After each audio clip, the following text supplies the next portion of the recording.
हमारा प्रत्याशी युवा है, तो उसके तरफ से एक संदेश, तरुणाई के पौरुष से युग का इतिहास बदलता है और जिस ओर जवानी चलती है उस ओर जमाना चलता है। जय भीम।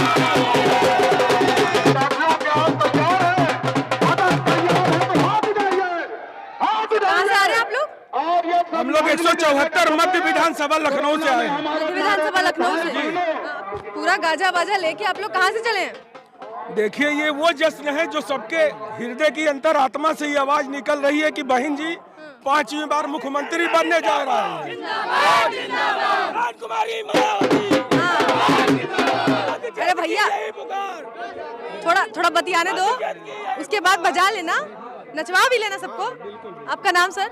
मेरा नाम आशीष श्रीवास्तव है। आशीष श्रीवास्तव। और मैं आशीष चंद्रा श्रीवास्तव का बड़ा भाई भी हूँ। अच्छा। जो लखनऊ की 174 मध्य विधानसभा के बहुजन समाज के बहन जी के द्वारा आशीर्वाद दिए गए प्रत्याशी हैं। अरे अरे गजब, तभी इतना गाजे बाजे के साथ। बिल्कुल बिल्कुल। ये तो 10 तारीख का रिहर्सल हो रहा है मैडम, जीत तो हम लोग वैसे ही चुके हैं। बिल्कुल। अभी लखनऊ की 9 सीटों में से एक भी आपका नहीं है अभी। अरे मैम देखिए, आपको एक चीज बता दें, आपने हमेशा देखा होगा कि जब तूफान आता है तो एक सन्नाटा छाता है, तो बीएसपी के बारे में लोगों को वही सन्नाटा नजर आ रहा है। लेकिन 2007 की तरह जब हम पूर्ण बहुमत से आएंगे तो आप भी सबसे पहले जय जयकारा लगाएंगे कि बहन जी जिंदाबाद। जी। बाकी की जो पार्टियां इतना गला फाड़ फाड़ के चिल्ला रही हैं, 300 पार 400 पार, उनका क्या? मैडम आपने तो एक कहावत भी सुनी होगी, जब हाथी निकलती है तो कुत्ते तो भौंकते ही रहते हैं, तो चिल्लाने दीजिए, इससे क्या फर्क पड़ता है। हमारा तो काफिला निकल चुका है, वो सीधे विधानसभा में जाके रुकेगा 10 तारीख को शपथ ग्रहण के बाद।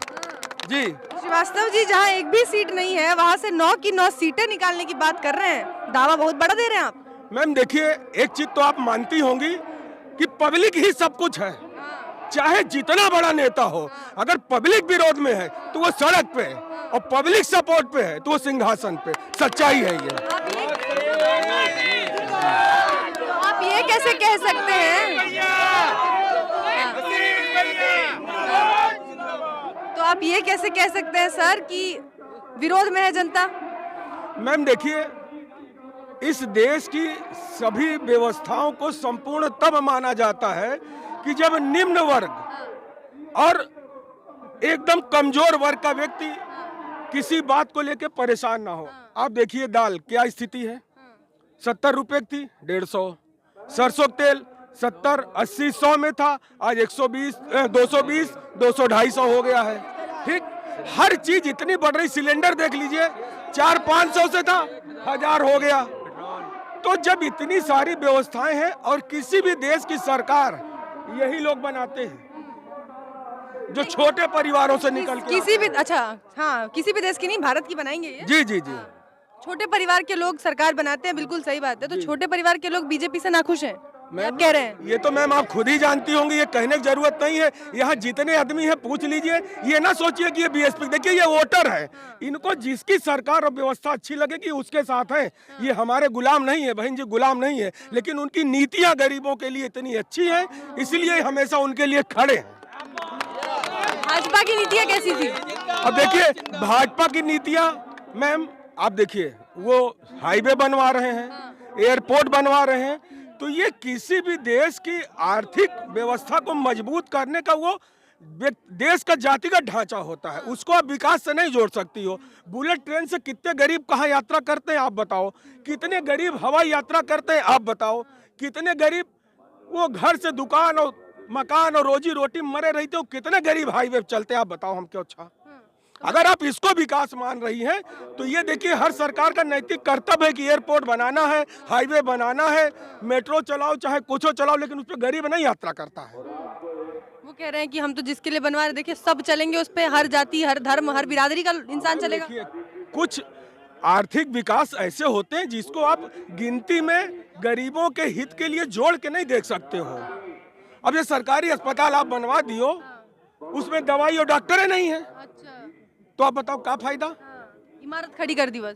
तो कहने का मतलब सिर्फ इतना है कि आप बेरोजगारी की स्थिति देख लीजिए, जो 30% थी 70 हो गई, गरीबी 40% थी 80% हो गई, महंगाई का स्तर कितना आसमान छू रहा है कि साला हम लोगों को भी अगर 1500 आदमी की कहीं दावत पार्टी घर परिवार करनी पड़ती है तो अब सोचना पड़ता है। तो इतनी सारी अव्यवस्थाएं हैं। पेट्रोल की स्थिति, पेट्रोल डीजल तो गरीब भाई डीजल डाला चला रहा है, कोई मोटरसाइकिल से फेरी लगा रहा है, तो उसके लिए तो चिंताजनक है। अखिलेश तो कह रहे हैं कि देखो अब तक राशन फ्री मिल रहा था, हमारी सरकार आएगी तो 1 किलो घी भी देंगे। देखिए मैम, आप एक चीज समझिए, यहाँ जितने लोग बैठे हैं अगर इनको 2 महीना फ्री की हर व्यवस्था दे दीजिए, सब का ही लोग कामचोर हो जाएंगे। मतलब ये तो देखिए ना, बीजेपी वाले तो अच्छी बात है ना, अपना काम चिल्ला चिल्ला के बता रहे हैं। मैम देखिए, आप समझिए, अच्छा ये क्यों नहीं बतवा रहे हैं कि हमने 1 करोड़ बेरोजगारों को नौकरी दी है, लिखित में कहीं दिखा दें, ये दिखाएं तो हम माने। पोस्टर पे तो है ना। मैम आप देखिए, पेपर पे लिखना और जमीन पे लाने में अंतर है। जमीन पे लाने का काम हमारी बहन जी ने 2007 से 12 में कितने बृहत रूप से किया, ये हर व्यक्ति जानता है यहाँ, ये मुझको कहने का आवश्यकता नहीं, आप भी जानती हो, तो वो चीज मानी जाएगी ना। तो ये जो आपका कॉन्फिडेंस है कि इस बार लखनऊ की 9 की 9 सीटें और उत्तर प्रदेश की सत्ता दोनों पे आप आ रहे हैं, ये कितना सही है? मैम देखिए, ये जनता का प्यार है जिसकी वजह से ये कॉन्फिडेंस हमारा बढ़ा हुआ है। और एक बात आपसे फिर मैं कहना चाह रहा हूं कि एक बात सिर्फ कहूंगा, अपनी बात खत्म। 2 चीजें, एक तो ये कि अब हवाएं ही करेंगी रोशनी का फैसला, जिस दिए में तेल होगा वह दिया रह जाएगा। और दूसरी बात, कुछ कह रहे हैं। और एक चीज, हमारा प्रत्याशी युवा है, तो उसके तरफ से एक संदेश कि तरुणाई के पौरुष से युग का इतिहास बदलता है। तरुणाई के पौरुष से युग का इतिहास बदलता है, और जिस ओर जवानी चलती है उस ओर जमाना चलता है। जय भीम।